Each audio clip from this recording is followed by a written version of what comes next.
जी जी जी वही सच्चा परमेश्वर है, सच्चा गुरु वही है। वो हमको मार्गदर्शित करता है, वो हमको उद्धार देता है, वो हमारे पाप को क्षमा देता है।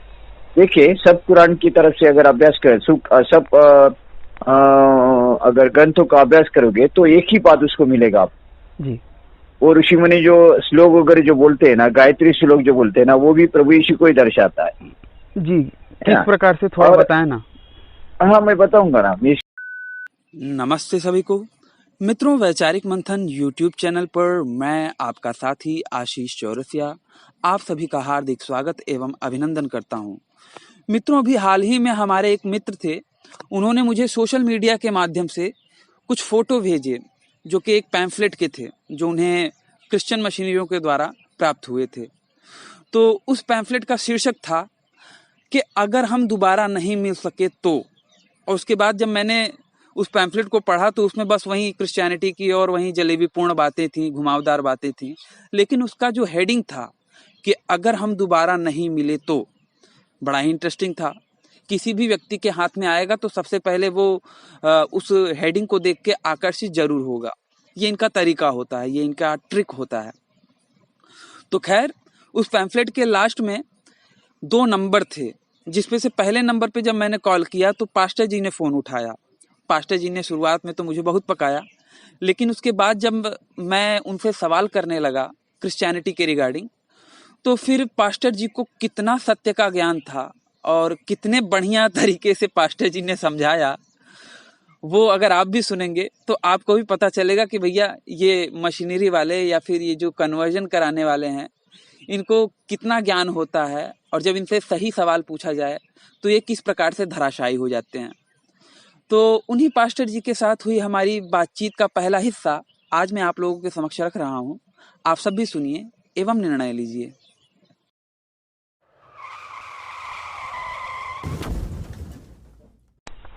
हेलो। हेलो। हाँ। नमस्ते जी। नमस्ते। सर, मुझे ये आपका नंबर एक पैम्फलेट के थ्रू मिला था।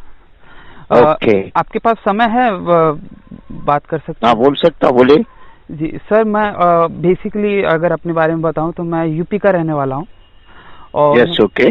मुंबई में यहाँ पे मैं काम करता हूं। पैम्फलेट मिला था और हाँ। उस पैम्फलेट में कुछ ऐसी बात लिखी थी जो मुझे बड़ा ट्रिगर किया। उसमें जैसे कि लिखा था कि अगर हम दोबारा मिले नहीं, अगर नहीं मिले तो, और उसमें कई सारी चीजें बताई गई थी। तो और उसमें आपका नंबर भी दिया था उसके रिगार्डिंग। बिल्कुल। तो हाँ, ओके। मैंने सोचा कि पास्टर जी के पास फोन करते हैं क्या है, क्योंकि देखिए मैं थोड़ा बहुत तो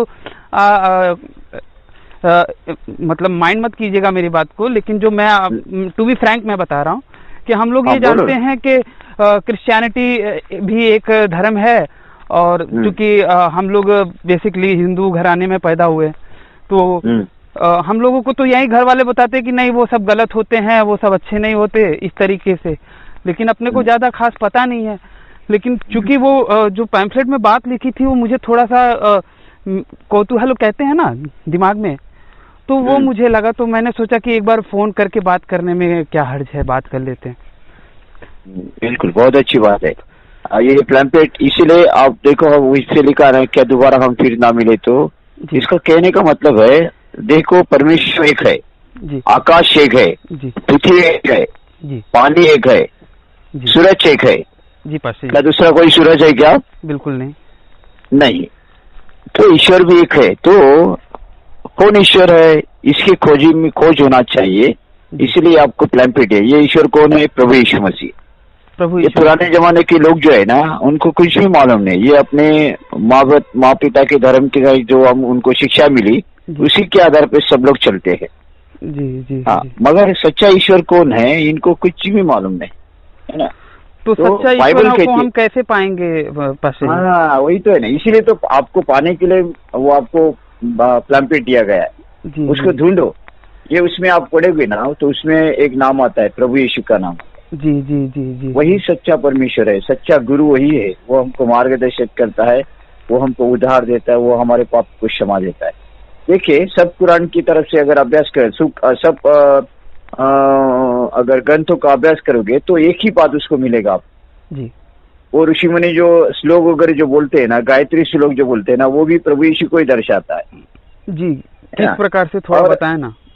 हाँ, मैं बताऊंगा ना। क्या मतलब है कि ये गायत्री मंत्र जो है ये प्रभु यीशु के बलिदान को दर्शाता है। तो और ऐसी कई बातें, बहुत सारी बातें हैं जी जी। हर एक ग्रंथों में लिखा गया है प्रभु यीशु के पक्ष में, मगर सही रीति से वो लोग आप लोगों को सिखाते नहीं, सिखाते नहीं, छुपा के रखते है ना, क्योंकि ये लोग, वो लोग समझते कि ये धर्म है। परमेश्वर किसी का धर्म नहीं होता है, ईश्वर किसी का धर्म नहीं होता। ईश्वर कोई का धर्म है क्या? नहीं, मतलब नहीं। धर्म, ये देखो, ये धर्म सब जो है ना मनुष्य ने बनाए हुए। हमारे एक चाचा जी हैं, वो कहते हैं कि ईश्वर को मानना ही धर्म है, या फिर सत्य को मानना ही धर्म है। हाँ, करेक्ट है। ये सत्य को मानना ही इसका धर्म है। धर्म का मतलब है परमेश्वर से प्रेम करना, और परमेश्वर मनुष्य से प्रेम करता है, ये इसको धर्म बोलते। बराबर है। और इसके लिए सच्चाई को जानना यही धर्म। तो यही बात है, मैं भी ऐसा ही मनुष्य हूँ। आपके समान ही था, खोजी था, मगर एक दिन जब उसको ये मिला, आपके जैसा प्लान ऐसा ही मिला, तब मैं इसको देखा, स्टडी किया। मैं भी सब रिलीजन से अभ्यास करने वाला व्यक्ति था। मतलब पास्टर जी, क्षमा कीजिएगा मैं आपको टोक रहा हूँ, मतलब कि आप भी बेसिकली हिंदू परिवार से ही आते थे क्या? यस, हम लोग बेसिकली हिंदू परिवार से है, मगर देखा जाए ना तो यहाँ पे सब जो जाति भेद जो हिंदू क्रिश्चियन सारे बनाए गए ना, ये एकदम सेपरेट बनाए, मगर हम एक ही ईश्वर के फॉलोअर बनाते। बनाया तो हमें एक ही ने है। हम यहाँ पे आके कहते हैं कि नहीं भैया हमारा वो है, लेकिन कोई एक तो है। जैसे कि आपने कहा कि सूरज चांद ये सब एक ही है, तो ईश्वर भी एक ही होगा। सही है, करेक्ट, बरोबर है। इसके खोजी में रहना, इसीलिए आपको ये प्लेम्पेट दिया गया। आप पढ़ोगे, उसको खोजी रहोगे, तो आपको ईश्वर मिलेगा जी, है ना जी। मैं आपको एक वीडियो भेजूंगा, आपको अगर व्हाट्सएप होगा तो मैं आपको उसको पास्टर जी, जैसे कि आप बोलिए पास्टर जी। अब मेरे पास ऐसे कई वीडियो है जो ब्राह्मण लोगों ने उसके पक्ष में गवाही प्रभु के बारे में। ब्राह्मण लोगों ने? हाँ, बिल्कुल। वैसे मेरे चाचा जी जो हैं वो इस्कॉन में हैं ये पास्टर जी। हालांकि मैं उनको मानता नहीं, लेकिन वो भी कई सारे क्रिश्चियन लोगों का, अंग्रेज लोगों का मुझे दिखाते रहते हैं। हालांकि मैं मानता नहीं, लेकिन वो भी दिखाते हैं कि भैया देखो, क्रिश्चियन, कैथोलिक क्रिश्चियन और प्रोटेस्टेंट क्रिश्चियन बड़े बड़े घराने उनके पीढ़ियों से वो चले आ रहे थे, लेकिन वो लोग कृष्ण को मानने लगे। खैर, मैं उनको मानता नहीं, लेकिन वो एक मुझसे सवाल करते हैं पास्टर जी, जिसका कि मैं सोच रहा हूँ कि अगर आप मुझे जवाब दे देना तो मुझे मेरी बड़ी सहायता होगी उनको समझाने में। आपका प्रश्न क्या है ये मुझको बता दो। वो ये कहते हैं, थोड़ा सा मेरा बात सुनिएगा। वो कहते हैं,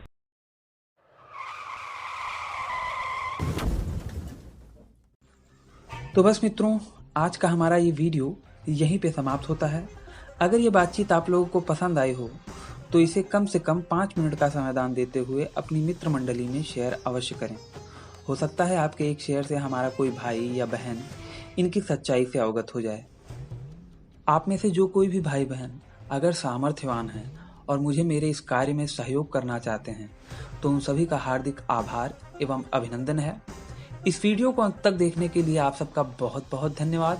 नमस्ते जी, जय श्री राम, हर हर महादेव, जय माँ भारती। भारत में भी हो रहा है मतभेद। हाँ, और भारत में भी हो रहा है, इधर भी हो रहा है ना। लेकिन अगर आप रेशियो देखेंगे तो सबसे ज्यादा और सबसे प्राचीन टाइम से कहाँ पे हो रहा है, और सबसे ज्यादा उसके कारण सबसे ज्यादा किसने सताया है और किसको सताया गया है? हम सबसे ज्यादा सताए गए हैं।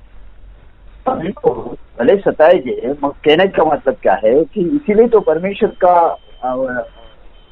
आना ये जो है कि हम परमेश्वर कौन सच्चा है, सत्य क्या मतलब है, सत्य किसकी। आवाज आपकी थोड़ी सी ब्रेक हो रही है पास्टर जी। ब्रेक हो रही क्या? हाँ, इसीलिए तो हम देखते हैं।